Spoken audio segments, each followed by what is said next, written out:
GST will make consumers the king and end tax terrorism. So we decided to highlight some of the important elements of GST and how it affects your day-to-day life. For starters, GST has 4 slabs: 5, 12, 18 and 28%.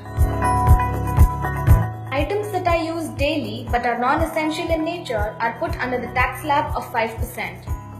Economy air travel is set to become slightly cheaper with a tax drop from 6% to 5%. Processed food are set to become substantially cheaper as their tax rate drops from the current 15% to 5%. Tea, coffee and masala are going to become slightly more costly. Items that are non-essential but are used by a great number of people are put under the tax slab of 12%. Business class passengers will need to shell out more for their in-flight comforts. Cheaper hotels with tariffs between Rs 1,000 to Rs 2,000 will become substantially cheaper, as will non-AC restaurants, which will see a 10% tax reductions. Nearly 81% of all goods and services are taxed at this bracket of 18%. Branded goods, which are currently taxed in the range of 23 to 24%, are now set to become substantially cheaper, as are personal care products like toothpaste and soaps, which will see a drop in taxes by 6 to 10% depending on the product in question. The cinema experience too is set to become cheaper in most Indian states. Medium-range hotels priced between Rs 2,000 to Rs 5,000 are also set to become cheaper.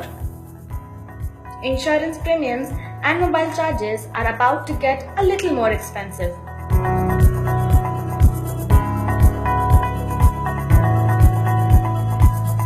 The 28% tax slab has been put on all luxury goods and services and goods with health hazards.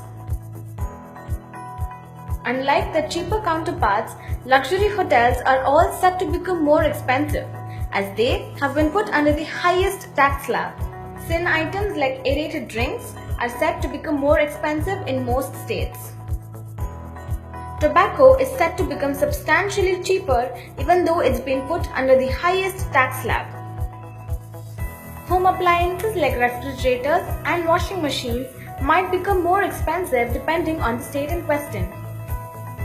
The construction industry will also be affected as cement becomes more expensive. Small cars are set to become slightly cheaper, while large cars are set to become substantially cheaper. There are also particular items exempt from the tax base. These include milk, cereals, meat, food grains like wheat and rice, Hajj Yatra, goods for puja, metro travel, education and healthcare. This new regime seeks to subsume all central indirect levies and state taxes to create a single pan-India market.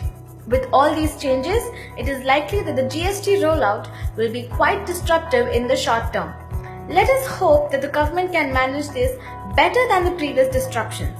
The result in the long term should certainly be worth all the trouble.